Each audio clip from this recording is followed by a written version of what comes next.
I'm about to tell you a story about my past 4 years in high school. And if you don't like my story, then write your own. I came to high school from St. Linus, so almost all of my friends now I had never seen before 4 years ago. A quote from the separate piece says, "I did not know everything there was to know about myself, and I knew that I didn't know it." And I think that quote really applies to my freshman year because I really didn't know much about myself.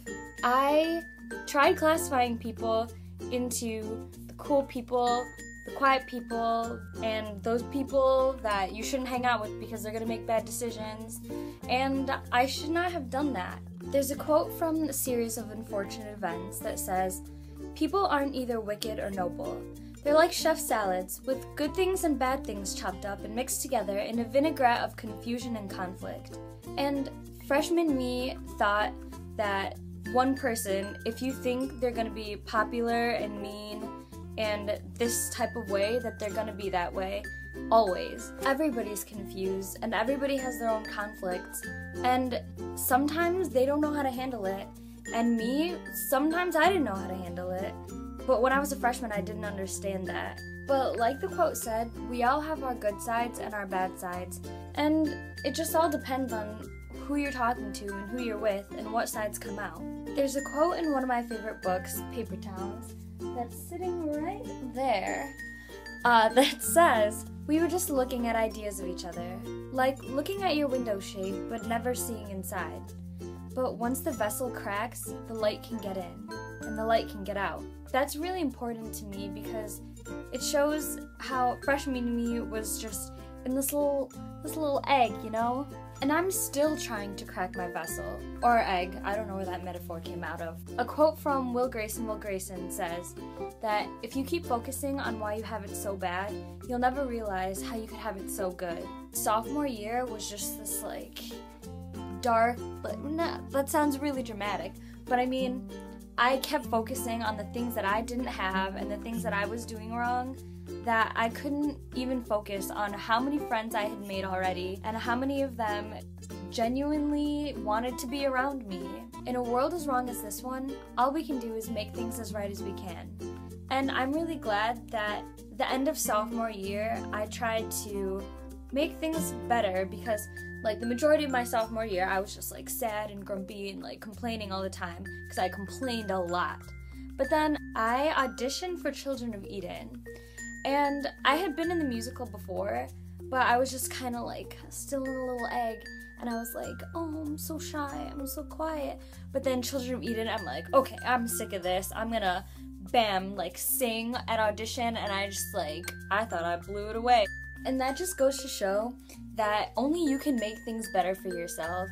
You can't just sit around waiting for someone to come and fix you. And although sophomore year wasn't the best for me, I just had to remember that life starts all over again when it gets crisp in the fall. And that fall for me happened to be junior year, the year of ACTs and A-Push and chemistry and freaking out about what I wanted to be when I grew up and what kind of grades I had. And this quote from One Flew Over the Cuckoo's Nest says, "You had a choice. You could either strain and look at things that appeared in front of you in the fog, painful as it might be, or you could relax and lose yourself."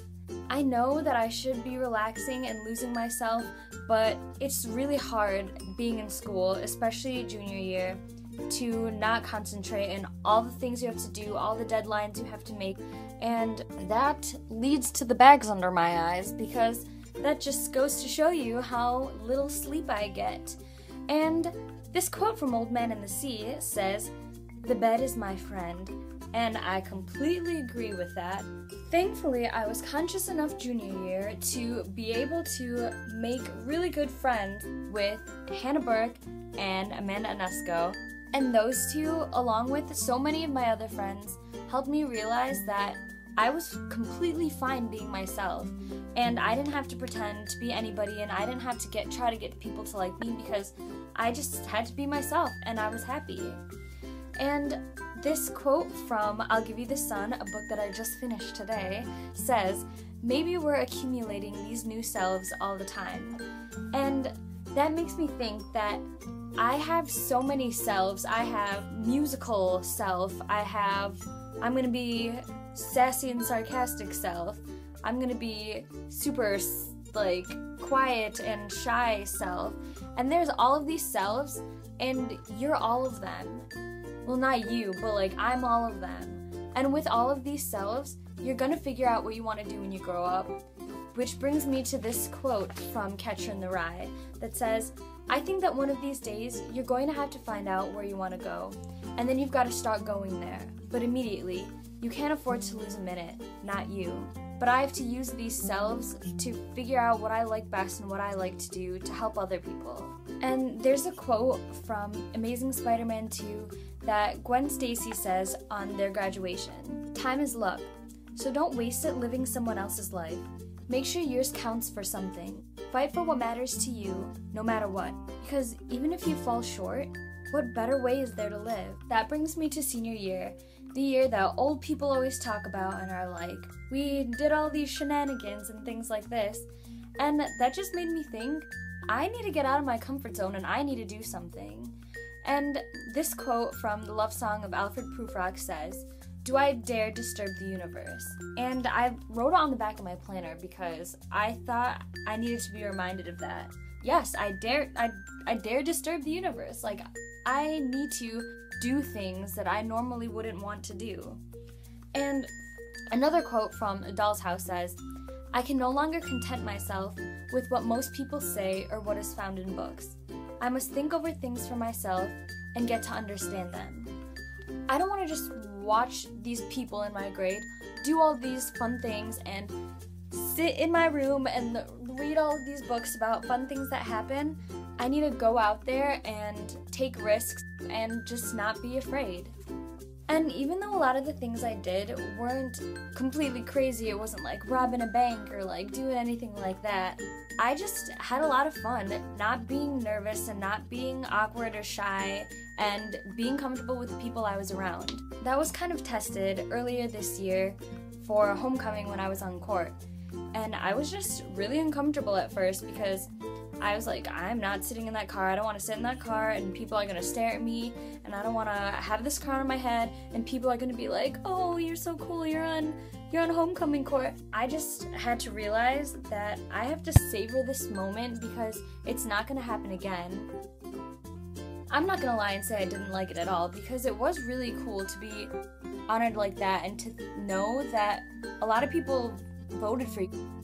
I just was myself and I'm really glad that a lot of people liked it. But it was really difficult for me that homecoming week because that was the week that I got in a car accident and my sister was in the hospital and the car was wrecked and everything, and it just like brought to light what things were important and what things weren't important. And this quote from The Picture of Dorian Gray says, some things are more precious because they don't last long. And that crown right there, that's probably going to be lost in a couple of weeks. But you know what will last a really long time? Memories. And the people that are in those memories. 30 years from now, I'm going to remember the people that helped me with my car when it wouldn't start, and the people I could run up to and sing to, and they could harmonize with me, and the people that are gonna come by and pick me up for some random adventure, or that will call me in the middle of the night or randomly just to be like, hey, what's up? The people I can talk about books with and not feel like I'm annoying them, and the people that I can just be weird around and they're completely fine because they're weird too. And I won't even remember all the sad things that happened to me during all of these 4 years because they're nothing compared to what I have. And I don't think it matters whether you're the valedictorian or if you have the lowest GPA in the class. It's what you do with your talents when you leave here. And I can't just graduate and then sit here being of no use to the world at all. I want to use everything I learned in the past 4 years, whether it be socially or from a textbook. I want to make people healthy. I want to inspire them. I want to make their lives better. And my last quote comes from the book, The Beginning of Everything. Oscar Wilde once said, "To live is the rarest thing in the world. Because most people just exist, and that's all." I don't know if he's right, but I do know that I spent a long time existing, and now I intend to live.